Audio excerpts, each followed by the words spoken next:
Hello and welcome to Under the Wrist Tape. I'm Steven. I'm Jake. And for this episode, we're going to be reviewing the past episode of Smackdown. So, like always, we started our show off with a segment called Win and Fail. So, Jake?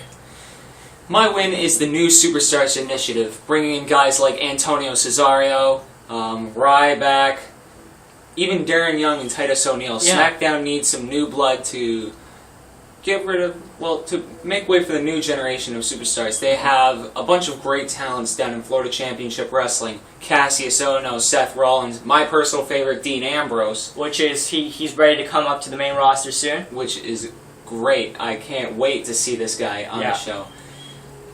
Antonio Cesario's match with Tyson Kidd was spectacular. Ryback's domination of, what was the kid's name? Jacob K? Yeah, Jacob K. We're going to talk about the Tyson Kidd and Cesario later, but we're going to get into some detail into that match, but continue. I'm liking the new blood. Ryback, coming back as Ryback, it's interesting because back then he was Skip Sheffield. Yeah. On NXT. And you can really see the intimidation factor change between Skip Sheffield and Ryback. Oh yeah, because after he defeated Kay, he's yelling, "Give me more!" Yeah, definitely. Which is what these new superstars need. They don't need to be defeating a local talent. They need to be defeating established talent. Yeah, I know. Hell, Orton, would it kill you to put somebody over? Is it just me, or does he even look more intimidating as Ryback than Skip Sheffield? Well, yeah, because Sheffield, wasn't he like some sort of cowboy type thing? Yeah, something like that. And now he's like a Terminator-esque type guy. So. Yeah, I know. So, what's your fail? My fail. Great Khali getting the victory over Cody Rhodes. Cody Rhodes is a fantastic in-ring talent. Great Khali. He's a freak of nature. He can barely walk. I know. His longest match ever at a pay-per-view were 14 minutes. You can't go longer than that. No, he's got no endurance. And that's rare for having a match in 14 minutes. And which seems surprising to me is that before WrestleMania, Cody Rhodes had a match with Great Khali where he won cleanly to show that he can beat a big man, because he was facing Big Show. But now he loses to Great Khali and he's going to a match with Big Show. That makes no sense. It's completely stupid. Cody Rhodes should have been able to beat Great Khali, working on the leg. Applied a leg submission, got the victory. But why did they keep this guy around? I don't know. Like I liked how they got rid of him for a little period of time. But then he came back. He came back. Like, what's the point? Yeah, he's we need our Indian boys. Like, that's it. Yeah, well, Impact Wrestling, or TNA, whatever you want to call them, whatever they're doing, Rinka King is killing them in India right now, so I guess they need some sort of competition. Yeah, I know. So my win, I know she had a small segment on SmackDown, but throughout the past weeks, I had to make it AJ, especially since the last week and this week. She's getting aggressive. I don't know, I actually didn't see the part of last SmackDown where she started beating on Natalya. Did they show the blood? No, they didn't. Okay, well, she had Natalya bleeding, because from what I heard, and then this week she slapped her best friend, Caitlyn. She's just getting so aggressive, and I like it. I like how aggressive she's getting, and I'm thinking, will she be an impact between Sheamus and Daniel Bryan at the next coming 2 out of 3 Falls match? Will she make Daniel Bryan lose, or will she try to win him back by making him win? Like, what's gonna go on there? I'm interested in AJ more than Sheamus at this at this point in time. But my fail, how we talked about on Raw too, is Big Show. The opening segment had Daniel Bryan, which was excellent. We always loved Daniel Bryan. And even when Alberto Del Rio came out, I'm like, hey, this guy, what he's doing is pretty good. And then along came Big Show. You can't tell the difference between the English language and the Spanish language. Yeah. Is it C or yes? Which one? I don't understand because I'm a retard. But he had no purpose of being between Daniel Bryan and Alberto Del Rio. What's in the past is in the past. He faced Daniel Bryan already. He's on Cody Rhodes now, so why even have him out to Being in between Daniel Bryan and Alberto Del Rio. Makes no sense at all. He's boring. He's getting old. Not even that's the fact. He's just boring. He's boring in the ring. He's boring on the mic. Just get rid of him. He's a fail. Yeah. Big Show after 2006, I believe, he had his run of dominance in the rebooted ECW. Mm-hmm. Since then, he's just been like the tag team titles. That's the only thing I can think of that is a recent accomplishment for him. Now the Intercontinental title, having it around him, it's just a waste. Yeah, definitely. So we're gonna go into the Divas match now. From what I heard from you, you actually enjoyed this Divas match. I thought it was actually really well done for a Divas match. The Divas division overall has about 2 or 3 standouts. Beth Phoenix, Natalya, and Karma. Yeah. Alicia Fox and Nikki Bella are more there for the eye candy. Oh yeah, definitely. They actually had a very good match for what I expect to see from them. Yeah. Good spots. Wasn't really that botchy. They actually had good chemistry in the ring. Yeah. I wasn't really liking the switcheroo. I thought if they kept it a clean match. Yeah, this is what I don't understand about it. Nikki Bella wasn't even injured. She wasn't tired. What's the point of the twin magic? Besides saying, hey, we can do it because we're twins. I guess maybe just to get Brie Bella's face on television again. Yeah, but I don't know. I don't understand the switcheroo at all. It was unnecessary. Nikki could have won the match by herself. It was, I don't know. I must admit, the hair pull, and then having to check on Alicia Fox after she gets her hair pulled and pulled down to the mat, I thought, like, what is that? Yeah. Okay, so Titus O'Neil and Darren Young had a match against Yoshitatsu and Big Zeke. They nearly broke Tatsu's neck with that move. It was a diving, powerbomb diving clothesline combination, and they dropped They landed on his neck. It looked like. But the backstage part where they were joking around, basically bullying Yoshitatsu, even though they're against bullying. Did you like that segment? Do you think they're good as the Joker gimmick so far?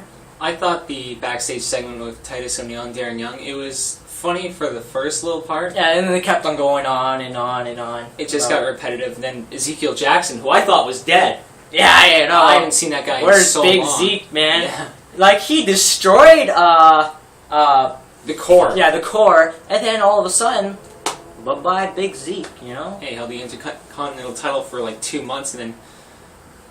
Yeah, I know. Just drifted off. But now going back to Titus O'Neil and Darren Young, do you think they have...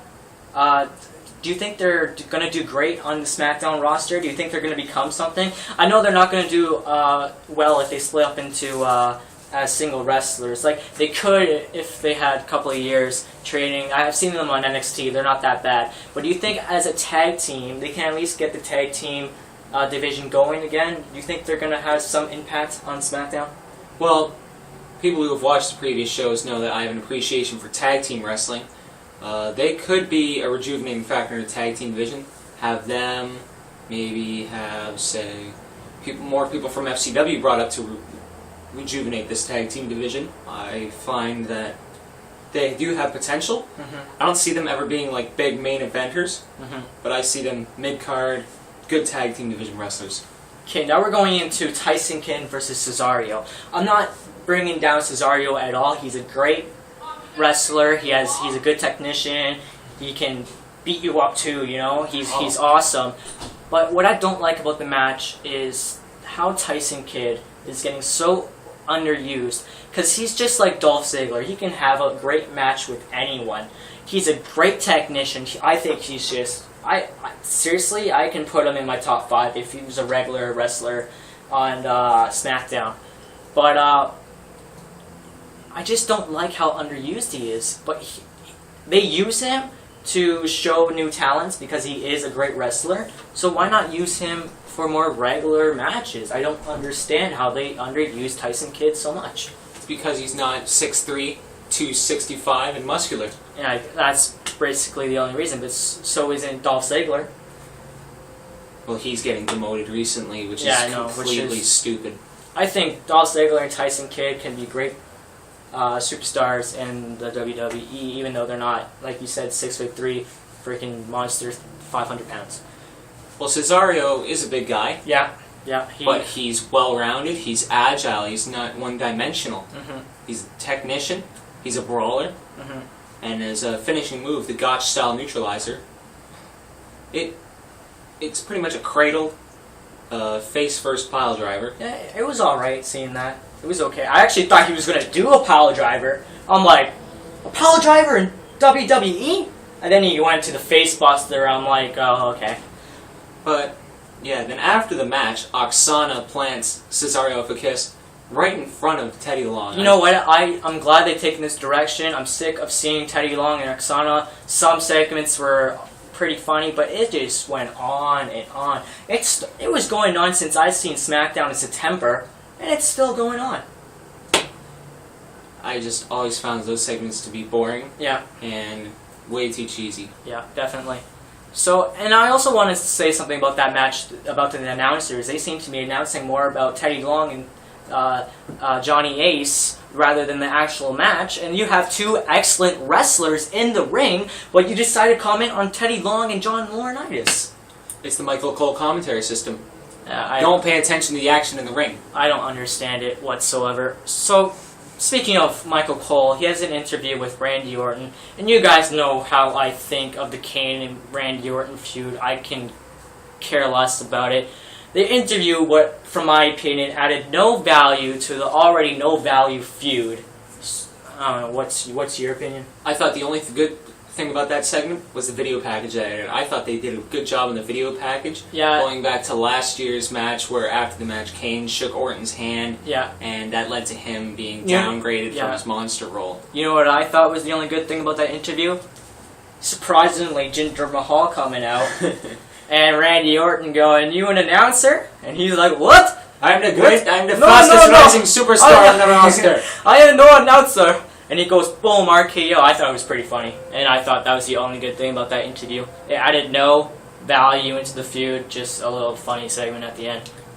So we go backstage and we see Abraham Washington talk with Epico and Primo, who yet does not have another pay-per-view match. Do you think, which brings no prestige into the tag team titles. You're basically saying, yeah, those are worthless. It's not even worth putting in our pay-per-view. So what do you think? Do you think Abraham Washington, if he was managing them, do you think he would bring any aspect back into the WWE Championships? I actually do believe he would. He'd be getting them a more prominent role on the card, giving tag team wrestling a more prominent role, because once again, I do enjoy watching tag team wrestling.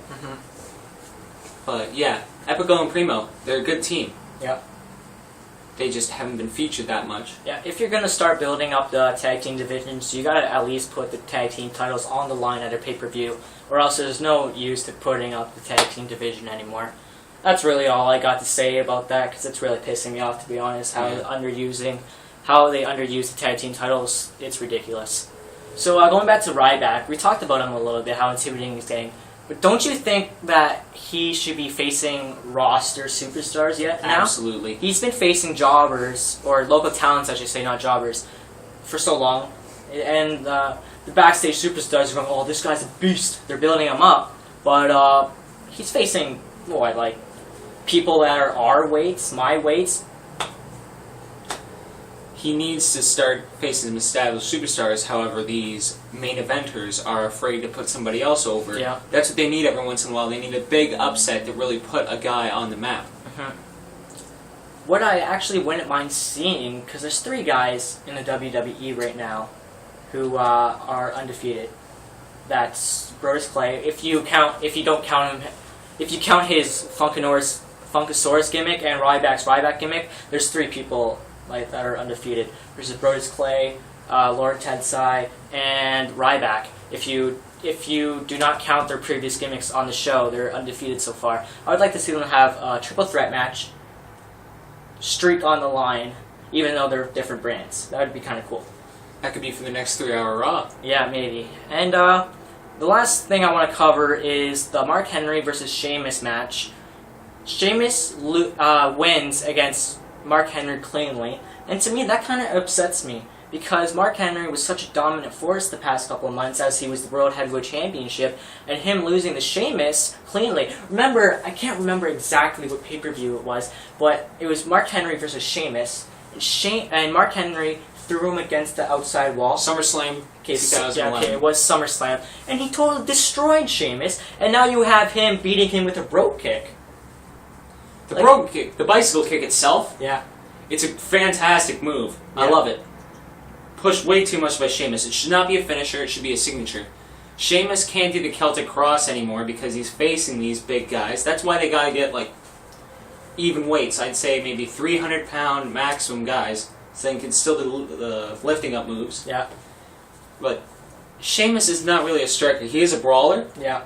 but the bro kick for a finisher, I don't see it really working, and especially against Mark Henry, who's